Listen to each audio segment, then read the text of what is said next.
भाजपचे आक्रमक आमदार आणि राज्याचे मत्स्य व्यवसाय आणि बंदरे विकास मंत्री नितेश राणे यांना कणकवली न्यायालयानं 1 महिन्याच्या कारावासाची शिक्षा सुनावली आहे। हे प्रकरण आहे 2019 मधलं, जेव्हा एका सरकारी इंजिनियरवर चिखलफेक करण्यात आली होती। केवळ तुरुंगवासच नाही तर न्यायालयानं त्यांना 1 लाख रुपयांचा दंडही ठोठावलाय। नक्की काय घडलं होतं त्या दिवशी, न्यायाधीशांनी निकाल देताना काय म्हटलंय आणि आता नितेश राणेंना जेलमध्ये जावं लागणार का, या सर्व गोष्टी आपण या व्हिडिओच्या माध्यमातून सविस्तर पाहणार आहोत। नमस्कार, मी कोमल आचरेकर आणि तुम्ही पाहत आहात महाराष्ट्र टाइम्स ऑनलाईन। या व्हिडिओला सुरुवात करण्यापूर्वी एक महत्त्वाची आठवण, जर तुम्ही महाराष्ट्र टाइम्सचे यूट्यूब चॅनल अजूनही सबस्क्राइब केलं नसेल तर ते लगेच करा। तारीख होती 4 जुलै 2019। ठिकाण होतं कणकवली जवळील गड नदीचा पूल। त्यावेळी मुंबई गोवा राष्ट्रीय महामार्गाच्या कामाची दुरावस्था झाली होती। पावसामुळे रस्त्यावर प्रचंड चिखल आणि खड्डे पडले होते, ज्यामुळे स्थानिक नागरिक आणि प्रवाशांना मोठा त्रास सहन करावा लागत होता। याच मुद्द्यावरून नितेश राणे आपल्या समर्थकांसह आक्रमक झाले। त्यावेळी काँग्रेसकडून नितेश राणे हे कणकवली विधानसभा मतदारसंघाचे आमदार होते। त्यांनी मुंबई गोवा महामार्गाच्या कामाची पाहणी केली। त्यावेळी कणकवली शहरातील रस्त्याची अवस्था चिखलमय झाली होती। नितेश राणे यांनी राष्ट्रीय महामार्ग प्राधिकरणाचे उपअभियंता प्रकाश शेंडेकर यांना घटनास्थळी बोलवलं। रस्त्याच्या कामाबद्दल त्यांना जाब विचारत असताना वातावरण तापलं।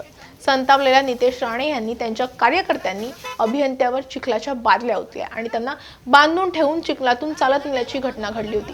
या घटनेचा व्हिडिओ सोशल मीडियावर प्रचंड व्हायरल झाला होता। त्यावेळी नेमकं काय घडलं होतं ते एकदा पहा।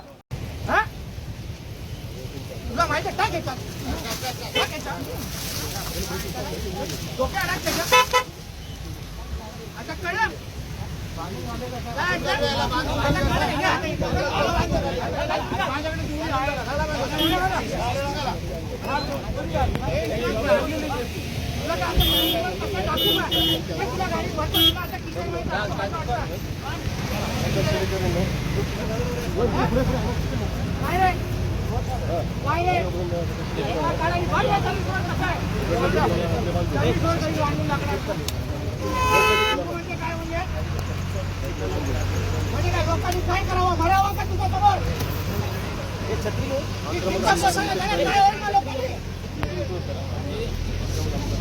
लोकांनी करायचं काय? गोवाला भेटतो, सर्विस रोड मारतात, तुझ्या मारायला काय तकलीफ आहे तुझी?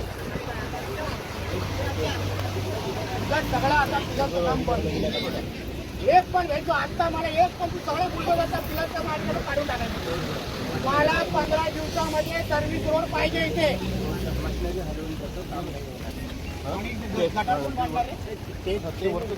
काम बंद करून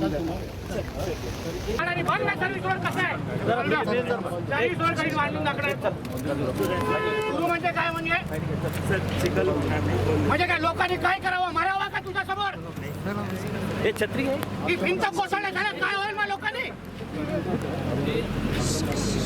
लोकांनी करायचं काय? गोवाला भेटतो, सर्व्हिस रोड मारतात, तिथे मारायला काय तकलीफ आहे तुझी?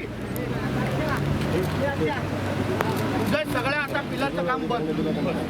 एक पण भेटतो आता मला, एक पण तू सगळे बुलडोझरच्या पिलरच्या मार्गावर काढून टाकायची। मला 15 दिवसामध्ये सर्व्हिस रोड पाहिजे इथे। आणि गटार पण मांडणार पिलरचं काम बंद करून चल आता, चल तुला दाखवतो लोक कशी राहतात। चल, लो बांधतो ना तू जास्त, त्याला गटार नाही, सर्व्हिस रोड नाही, काय चाललंय?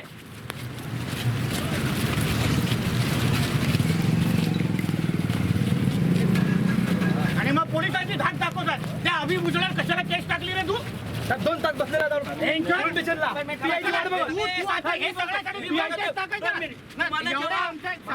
तुम्हाला हात घातला तेव्हा केस होत नाही, आमच्या माणसाने कोणीतरी बोललं तर आणि रोज लोकांवर तुझ्यामुळे माती उडते, आम्ही तुझ्यावर केस टाकू का आता? या घटनेनंतर प्रकाश शेडेकर यांनी पोलीस तक्रार दाखल केली। नितेश राणे यांच्यासह एकूण 30 जणांविरोधात तक्रार दाखल करण्यात आली होती। नितेश राणे यांच्यावर सरकारी कामात अडथळा आणणं, मारहाण करणं आणि सार्वजनिक शांततेचा भंग करणं यासारखे गुन्हे दाखल करण्यात आले होते। गेल्या 5 वर्षांपासून हे प्रकरण कणकवली न्यायालयात सुरू होतं।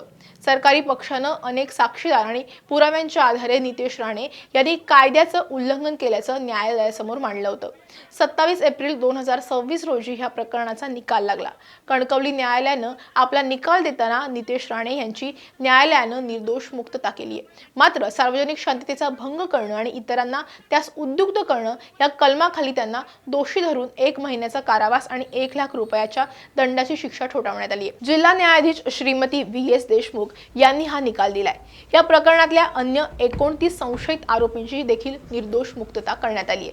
निकृष्ट दर्जाच्या रस्त्यामुळे होत असलेल्या नागरिकांच्या गैरसोयी विरोधात आवाज उठवणं हा राणे यांचा हेतू असला तरी सरकारी अधिकाऱ्याचा या प्रकारे जाहीर अवमान करण्याचा त्यांना अधिकार नव्हता.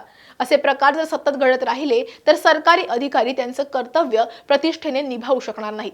राणे यांची ही कृती म्हणजे सत्तेचा गैरवापर ठरतो अशा शब्दात न्यायालयानं याविषयी नापसंती व्यक्त केली आहे. न्यायालयानं ही शिक्षा सुनावल्यानंतर लगेचच त्याला तात्काळ स्थगिती सुद्धा दिली. कारण कायद्यानुसार जर शिक्षा 3 वर्षापेक्षा कमी असेल तर आरोपीला वरच्या न्यायालयात अपील करण्यासाठी वेळ दिला जातो. नितेश राणे आता या निर्णयाला जिल्हा न्यायालयात किंवा उच्च न्यायालयात आव्हान देऊ शकतात. तोपर्यंत त्यांची ही शिक्षा स्थगित राहील. दरम्यान या शिक्षेविरोधात उच्च न्यायालयात दाद मागितली जाणार असल्याची माहिती नितेश राणे यांचे वकील ॲडव्होकेट संग्राम देसाई यांनी दिली आहे. पण या घटनेतून एक गोष्ट स्पष्ट होते ती अशी की जनतेचे प्रश्न मांडताना आक्रमक असणं योग्य आहे, पण ती कायद्याच्या चौकटीत असायला हवी. सरकारी कर्मचाऱ्याला अमानवी वागणूक देणं कोणत्याही लोकप्रतिनिधीला महागात पडू शकतं, हेच या निकालावरून अधोरेखित होत आहे. तर हे होतं नितेश राणे यांच्या चिखलफेक प्रकरणाचं संपूर्ण विश्लेषण. तुम्हाला काय वाटतं? लोकप्रतिनिधींनी अशा प्रकारे अधिकार गाजवणं योग्य आहे का, की रस्त्याच्या दुरावस्थेसाठी त्यांनी जे केलं ते गरजेचं होतं? तुमच्या प्रतिक्रिया कमेंटमध्ये आम्हाला नक्की कळवा. अशाच ताज्या घडामोडी आणि सविस्तर माहितीसाठी आमच्या चॅनलला सबस्क्राईब करायला विसरू नका. आम्हाला फेसबुक आणि इंस्टाग्रामवर फॉलो करा आणि हा व्हिडिओ तुम्ही शेवटपर्यंत पाहिलात त्यासाठी धन्यवाद.